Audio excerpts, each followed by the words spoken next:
Hello and thank you for joining me for this edition of Jibba Jabba, the vocal part of the magazine. Chris Levine joins me today to talk about his new film, Operation Darkwater. And for those of you who don't know who he is, he's an actor, producer, writer and director. Featured in an editorial over 2 years ago. Hello, Chris. How are you? Good. I'm back, baby. I'm back. It's good to hear your voice again. First of all, for the audience, tell me where you are. Where are you at the moment? In freezing Los Angeles, California. Okay, well, snap. We're in freezing London. It's really cold. Listen, I saw your trailer for your new film and I thought, listen, I've got to reach out to you and find out a bit more about it. So I know that it's dropping this Saturday coming, so you can't give me too many spoilers, but we can talk around it. What's it about? So it really follows a veteran named Charles Sutton, who is called in by me, his old commanding officer, who now runs kind of like the Blackwater type of side money missions now. Mm-hmm. And I tell him, listen, he has some tragedy in his life. We've been apart for a minute. I bring him back because the tragedy that he suffered from, I think I have a way for him to get revenge in a way. Right. Okay. And it's up to him to go down that rabbit hole, if not. So the genre's very much action. I mean, I saw the trailer and there's no room for anything more. It is a non-stop action movie. Bigger budget? Is it a bigger budget than you're used to working with? Honestly, about the same. It's just the team behind it works on a lot of just network shows, a lot of ABC and NBC stuff. Mm-hmm. So because of the strike, they were able to kind of put together a team that's usually working on big shows to kind of make this film for us. And that's why it looks so amazing. Yeah, it's a great trailer. I know it's around Instagram at the moment. I'm going to put all the details at the end of the podcast in the podcast description box. So don't worry about that. Tell me about the actors you're working with. I mean, who's there? Any big names? Anyone you've worked with before in the past? Are they a new team? You definitely had synergy between all the cast. Yeah, the director, Raul, who's also a writer and producer on it, and I think he's edited it too, he keeps his team very small. So, I mean, crew-wise, I've worked with all of them before. Cast-wise, I've been the other lead next to me. His name is Dominique, and I worked with him on another film that's coming out called The 4 Points later this year. Okay. But I've been meaning to kind of get involved with him more, like spend more time on camera with him. And so when he reached out as a producer on this and said, listen, I want you to work with me on this, I mean, it was pretty much a no-brainer. I wanted to read the script, but just because I wanted to know what they did, but there was no doubt I was going to do it. You've had some amazing fight scenes in your movies. I know. Mm-hmm. I watched one of them with you online. Tell me about the fight scenes in this. Did you have to undergo any special training? Were you rusty? Did you have to go in for training again? Did you have to lose weight? Did you have to gain muscle? What happened? No, you know what? Usually, I come into these things, I prep for 3 months, I diet, I suffer. Yeah. And this one, the only thing I had to do was grow my beard out a little bit. And I felt pretty good on that one. Yeah, it suits you, Chris. Thank you. Did just out of interest, did you keep it or did you shave it when it was finished? I go back, so I shaved and then I did some other things and then now I have the beard again. So it comes full circle. Okay. What about let's talk a little bit about the actual movie itself. Where can people view the movie? I know it's dropping this Saturday and it's in the States. Will it be doing around anywhere where we can watch it here in the UK? Yeah, for sure. So we're doing like our kind of screening with a film festival this Saturday as the premiere as well. Mm-hmm. And then it should be on like most VOD platforms, Tubi, Amazon Prime, things like that, for international within the next month or so for everyone to watch it. Right. Okay. Excellent. Excellent. And what kind of project will you be moving on to after this movie? Is it something you've lined up? Are you working on something? Will you take a break before your next production, or are you going to jump right in? Well, the idea of taking a break it scares me, because I always feel like, wow, workaholic, Chris. Yeah, but like I never feel like I've done enough. So the idea of taking a break, I just feel like if I take a break, I'll have to start all over, kind of feeling. Yeah. So no breaks, no time off. We finished a Christmas movie that I wrote, produced, and starred in last year. Right. And so now we're shopping around. I'll probably end up in Cannes, France in May with it. Wow. And then a release later this year. And it's my best film to date. I mean, it's very different for me because it's a comedy with some heart. Yeah.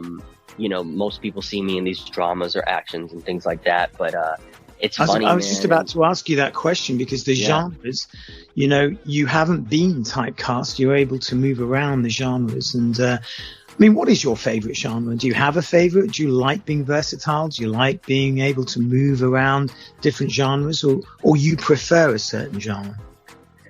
I don't prefer anything. I mean, doing The Handler, that 100% action film, and learning Muay Thai for it and stuff. Yeah. There's something cool about being the badass on set, right? Like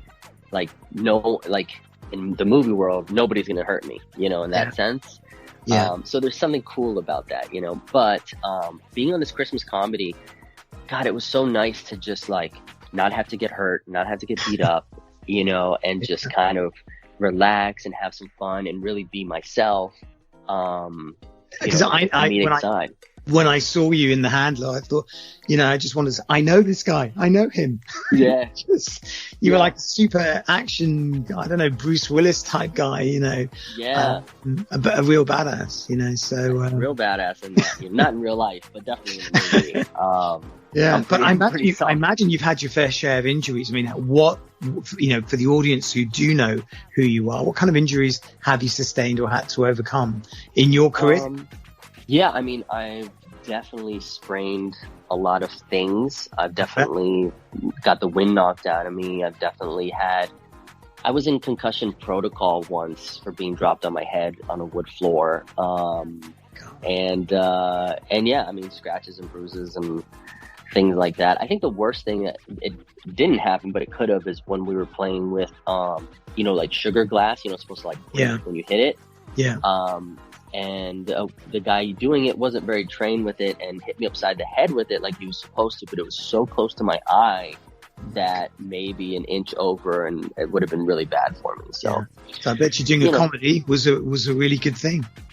Oh, I mean, I was ready for it, and I'm, it's funny because like now we're in pre-production for a couple things as well going forward this year, and no comedies are involved in this. It's like one's an action, one's a horror film. So it's time for Chris to get dark and dirty again.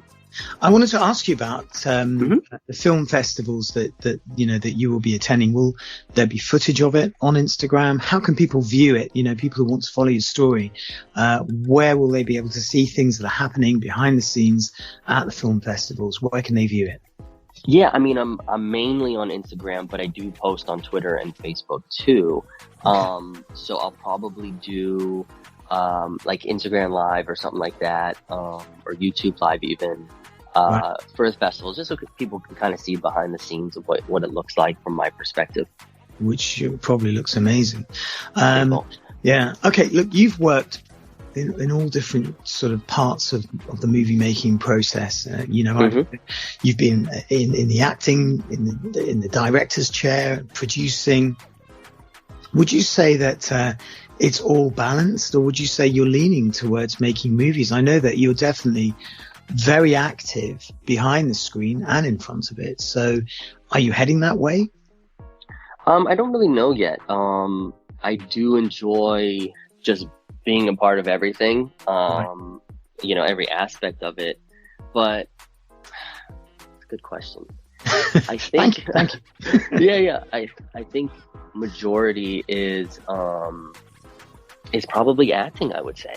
Right. You know, I do enjoy making films and writing and stuff, but I think now going on, 10 plus years, I think it's time for something for me to more focus on the acting side of things, I think. Sure.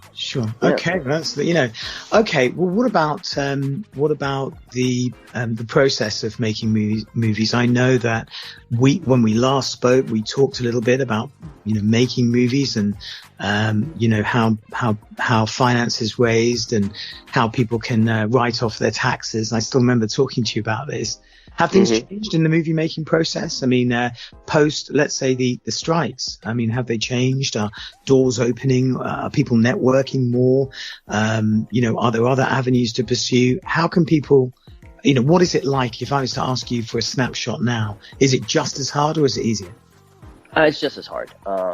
If not harder, I think.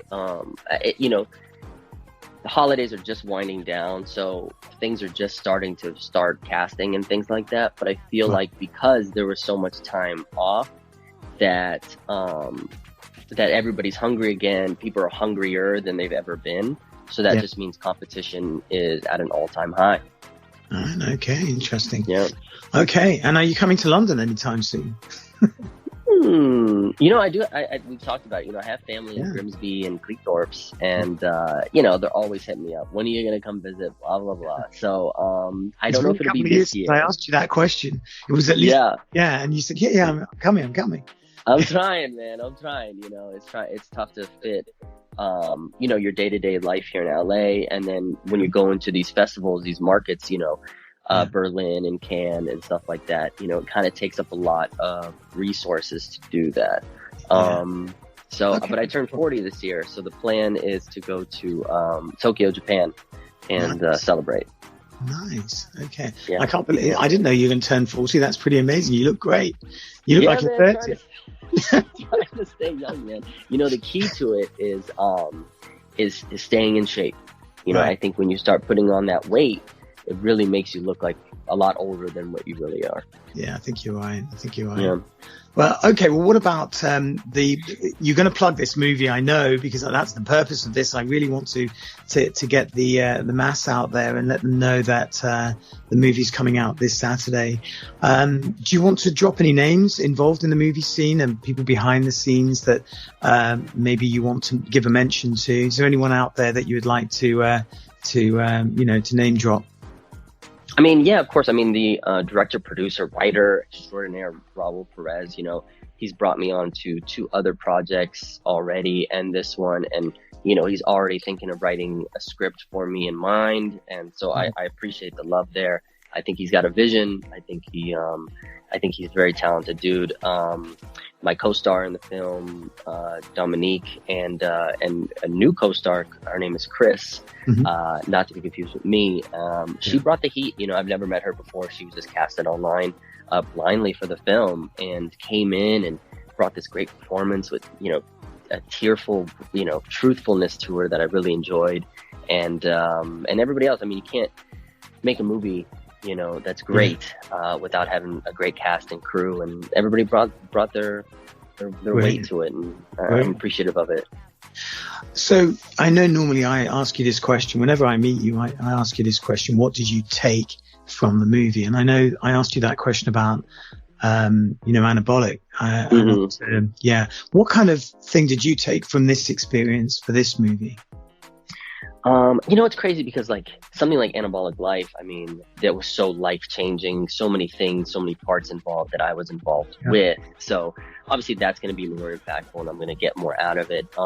Now working on this film, specifically Operation Dark Waters, I think it's, for me, the first thing I guess is the idea that I feel like I'm sometimes too young looking, at least, to play certain parts, including this as being a retired commanding officer who runs a Blackwater group right now. And I was like, man, I feel like older, more mature looking dudes would be running this kind of thing. But, you have to, I learned that, that even if you don't think that you look the part, if you truly believe that you are the part, and give it all you got, then people will believe it no matter what you look like.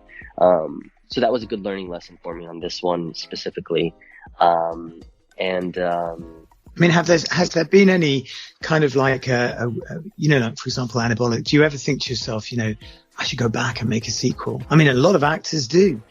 Yeah. What about you? Is there anything in your past that you'd like to resurrect, someday, perhaps, maybe? For sure. I mean, I think over the last 10 years plus of me making films, especially producing films that I've written, I feel like a lot of them have sacrificed due to budget and time constraints. Sure. And so if there was a redo, I don't think I'd redo Anabolic Life. I think that's a standalone thing. That was amazing. Yeah. Yeah. But I'd like to redo No Way Out, which is my most successful horror film. But, right. We had no money with it. The director changed the script of mine a lot. And I think the original script definitely deserves another shot. Yeah. And I'd like to not redo, but create a sequel to The Handler eventually. Whether that director wants to be involved or not. Again, I think what I would do this time with it is kind of play it more. I guess not take it as serious. Not in my training, of course, but like in the sense of like make it a little more tongue in cheek, have a little more fun with it. When you're trying to do John Wick, but you don't have the John Wick budget, I think that sometimes hurts you. And I think if we look back at Handler and did it for the budget, that we had, I think it would be even a better of a film, and people would take it a little bit better. So yeah, those are two that I would like to. Listen, I think we're all on a learning curve, right? We're all on a learning curve, and that's what makes us all so individual.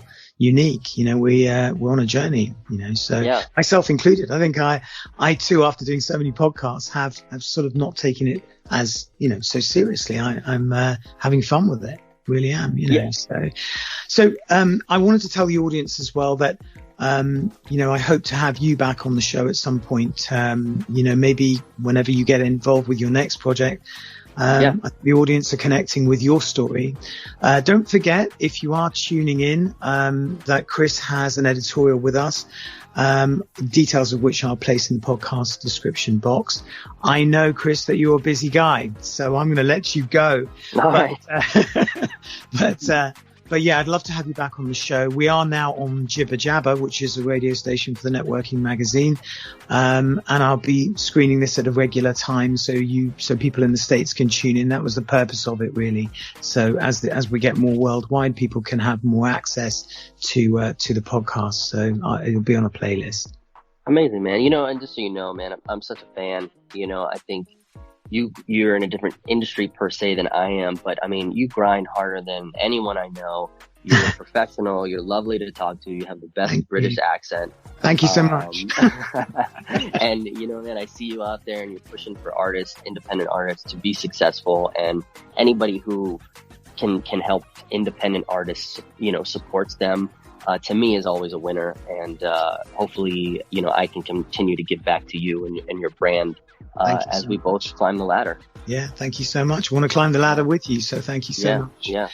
Well, that's all the time, unfortunately, we have for today. There'll be plenty of details about Chris in the podcast description box, and on our website as well. So look out for that. Chris, thank you so much for taking time out of your busy schedule to talk to me again. Of course, brother. Thank you for having me. And hopefully we'll catch up soon.